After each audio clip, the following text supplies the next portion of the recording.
Ladies and gentlemen, let us give a warm welcome to our esteemed commencement speaker, Senator Lauren Legarda.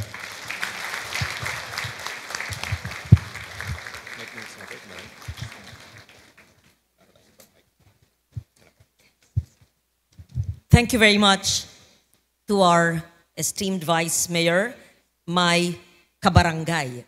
You can all take your seats. Yes, for those who don't know, ako'y taga Barangay Potrero nung panahon na ang tawag ay hindi pa barangay, kundi Barrio Potrero. At ako'y nagagalak na ang nagpakilala sa atin ang ating Vice Mayor Edward Nolasco, ang ating bagong halal na Vice Mayor ay taga Barangay Potrero din. Ang aking matalik na kaibigan ay barangay captain na kapatid niya na si Cheryl dahil passionate ako about solid waste management at si Cheryl na kapitan natin sa Potrero ay kapwa ko environmentalist din. Buwabati kay Dr. Glenn De Leon ng University of Malabon. Nagtatanong ako sa ating mga konsehal at mga nakaupo sa stage kung meron bang nag-graduate from Malabon University na 31 years ngayon pero mukhang hindi yata natin naabutan ito. Bumabati sa ating City Administrator, Alexander Rosete, ang ating mga councilors, nagkataon, puro babae.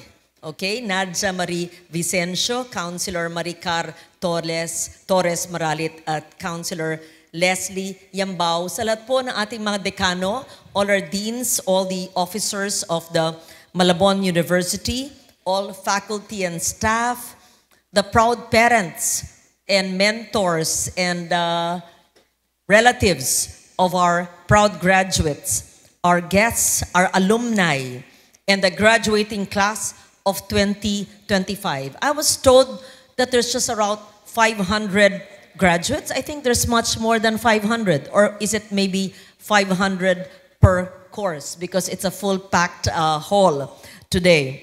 Isang maulan pero napakagandang hapon sa ating lahat. Being with you today feels like coming home. I was born in Malabon, in Barrio Potrero. Our home is still there. And I told some councilors and Vice Mayor, maybe one day I will open my home so you will see the trees that I used to climb in my archives house were my trophies and plaques when I was a young journalist before you were born. They're all there. So my childhood unfolded among the mango and kaimito trees that I used to climb. At nandun pa rin dahil bawal putulin. Butterflies that I chased in our backyard and the stars that I traced in our small garden at night. Because when I was very young, and that was in the 1960s, believe it or not, I dreamt of becoming an astronaut. Because at the time, I think it was 1968 or 69, when man first landed on the moon. I was so fascinated with the universe and the stars, and really my dream was to become an astronaut, but it was not to be. That was Malabon of my youth, a place of wonder, safety, and possibility. Our home in Potrero was built way back in the 1930s. Ayan, ayan pala pinakita. Yan ang bahay ni Lola Maming. And believe it or not, it was not built by a Filipino. Ito'y tinayo ng isang German ethnographer who became the first governor of Batanes, who also established the linguistics department in my alma mater, the University of the Philippines. You see how it seems like it's so connected. The name of that German who built my grandmother's home was Otto Schirer. It was a house filled with books, with laughter, and with stories. My grandmother, on my mother's side, Carmen Helia Bautista, fondly called Lola Maming, would speak of her father, Ariston Helia, who hails from Antique, who was the first pharmacist of Antique and who was a delegate to the Malolos Congress that crafted and drafted the first Philippine Constitution, the very first Republican Constitution in Asia. And my grandfather, the husband of Lola Maming, Jose P. Bautista, was the editor-in-chief of the pre-martial law Manila Times. So I'm talking about history here. You're all probably getting confused. What is she talking about? Way decades beyond your lifetime. So he was the pre-martial law editor of the Manila Times.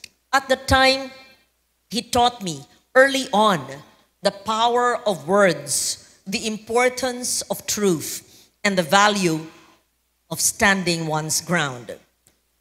It was there that I first learned what it meant to live with purpose, to shape a life not just for oneself, but in service of something greater. And so today, dear graduates, I speak to you not merely as your four-term senator. Yes, 4 terms from 1998. When were you born? Maybe you were not yet born that time? Some of you were born then. I was the youngest senator and possibly in the history of the Senate at 38 years old. I speak to you now as a daughter of Malabon, who knows that the learners of the city of Malabon University, you, individuals who strive not just to succeed, but to uplift others along the way. Allow me then to offer a few reflections that I hope will guide you from this day forward. Una, huwag kalimutan na ang tunay na tagumpay ay ang paglilingkod. Sa ilang dekada ko sa serbisyo publiko, iisa ang paniniwalang hindi nagbago. Ang tunay na sukatan ng tagumpay ay hindi ang titulo, palakpakan o yaman, kundi kung papaano tayo naging daan sa pag-aangat ng iba. When I first entered the Senate in 1998, I was only 38 years old. Young by traditional standards, I was often questioned for the causes I chose to champion.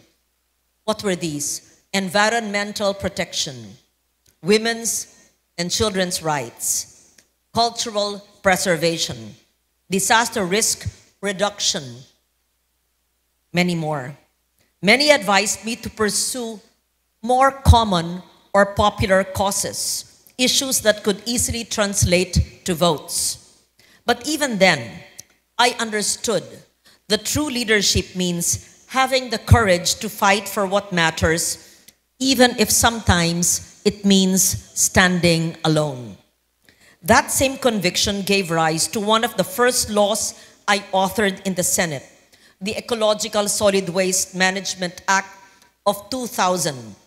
It bears a simple yet powerful idea that lasting change begins in our own backyards, in our own households, and that each citizen has a role to play in protecting our environment. Why do I say this? Because it is so relevant to our city. We have to segregate waste at source, recycle, and compost.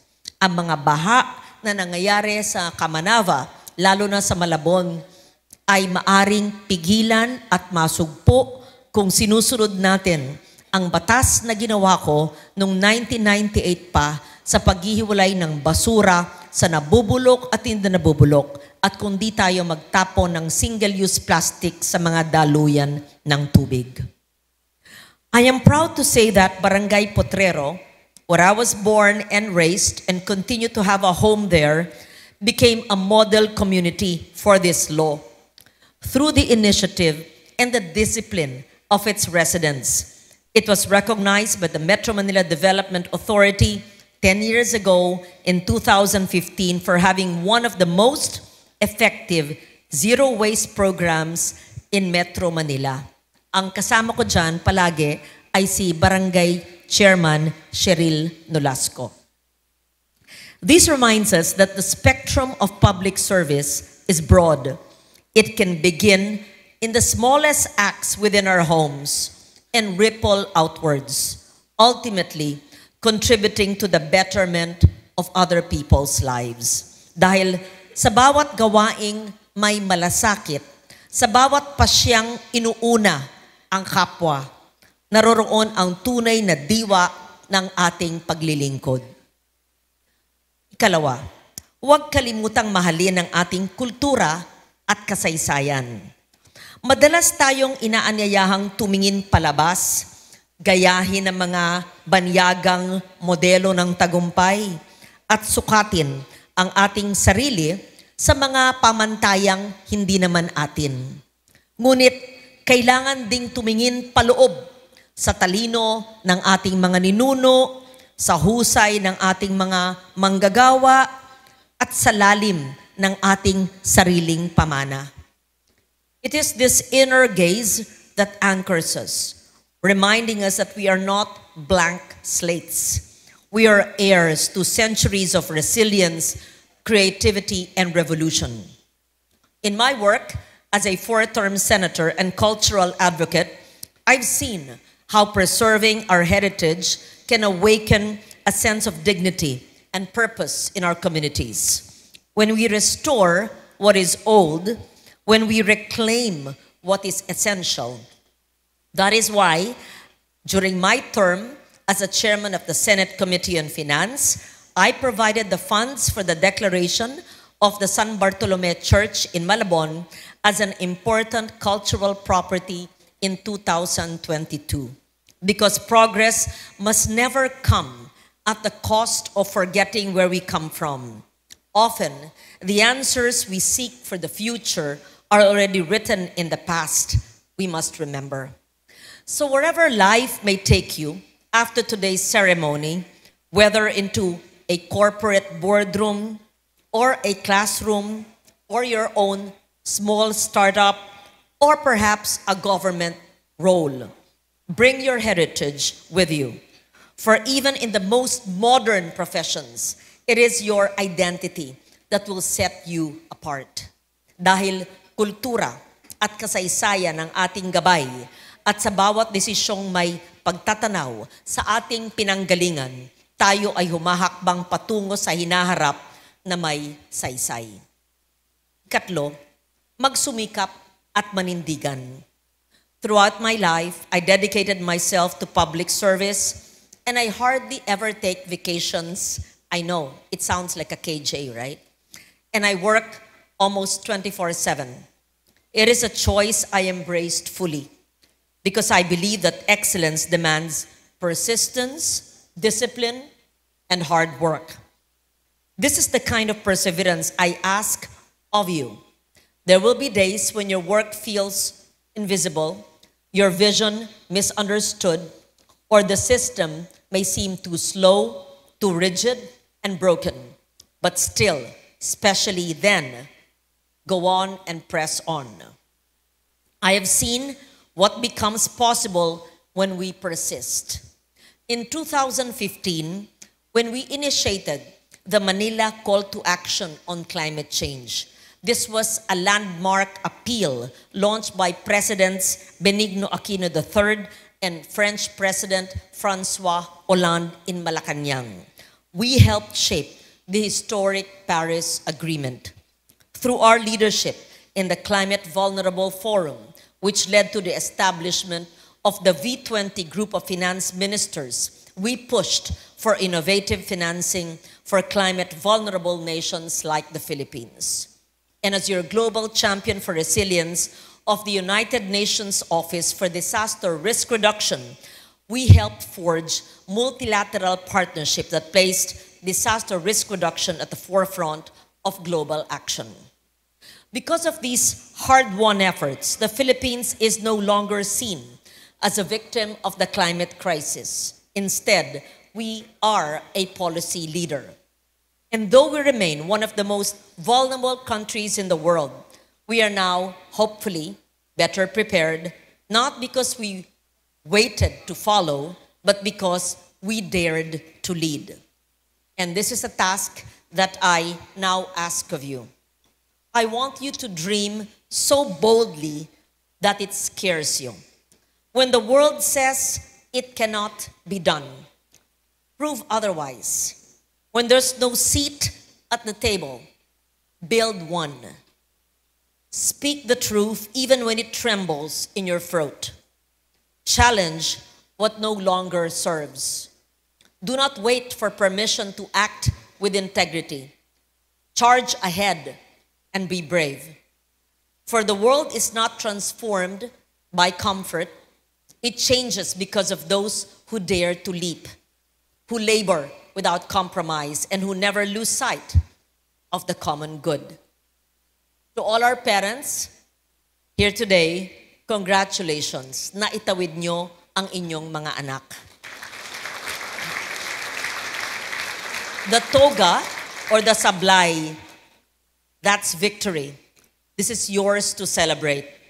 None of our graduates would be here if not for the comforts that you gave up, the dreams that you set aside for them, and the countless sacrifices that you made just for them to finish college. Walang diploma ang sakripisyo ng mga magulang. Pero narito ang bunga. Saludo po tayo sa ating mga magulang at mga guro at lahat na nagsakripisyo para sa ating mga graduates. Saludo po tayo sa inyo. To our teachers and faculty, you saw the potential in our students and believed in them. You gave your time, your vision, your wisdom, even your patience to treat every student like family. Malaking pasasalamat po sa inyong lahat. And to you, the graduates, do not hold back. Make paths where none exists. The world doesn't need more dreamers watching from the sidelines. It needs doers, builders, unafraid to try, fail, and rise again, ultimately succeeding to serve causes greater than themselves. So start today. The city of Malabon University is proud, and so is your country. Our nation could not ask for better partners than the bold, brilliant, and unstoppable class of 2025. And remember that in the 1960s and early 70s, there was also a young girl in Barrio Potrero, Malabon, who had big dreams but did not know where life would take her. I was that young girl chasing butterflies, climbing mango trees, dreaming in a small bahay kubo, and fishing dalag when there were typhoons, kasi nagbabaha din ang bahay namin noon, pero malinis ang baha. And I studied hard while my cousins were playing outside. I did my homework for tomorrow and for the next day ahead of everyone else. I never cut classes, and even when the teachers in UP did not come to class, I would go to the faculty center to seek out my professor because I wanted to study more. And while my classmates were watching movies in Cubao and cut classes, I would go to the main ang tawag, main library in AS in UP Diliman. I was always a scholar ng bayan. Walang halos binayaran ang magulang ko. Ang allowance ko nun ay 20 pesos isang linggo at sakop na yon lahat. Matagal na yon, pero kinekwento ko ang aking work ethic nung ako'y grade school, high school at kolehiyo. At nagkaroon ng master's degree sa gobyerno din, National Defense College of the Philippines at 32 years old. Kaya ang tumatayong four-term senator sa harap ninyo ay pinanganak, pinalaki, at hanggang ngayon ay may tahanan sa Malabon. Very proud daughter of Malabon, na nagsiswimming sa baha at sana'y makatulong sa pag-solve ng problema ngayon pa rin ng baha. Pero hindi baha ang ating pinag-uusapan. Ang iyong progreso bilang mag-aaral at bilang graduates ngayon. At sana'y maski papano makatulong tayo sa pagbigay ng trabaho o lumikha ng mga negosyo at trabaho para sa ating mga bagong graduates. Maraming salamat, City of Malabon University. Thank you to Malabon LGU. And I'd like to say, perhaps, I'm the only senator born in Malabon. And for that, I'm very proud. Thank you very much.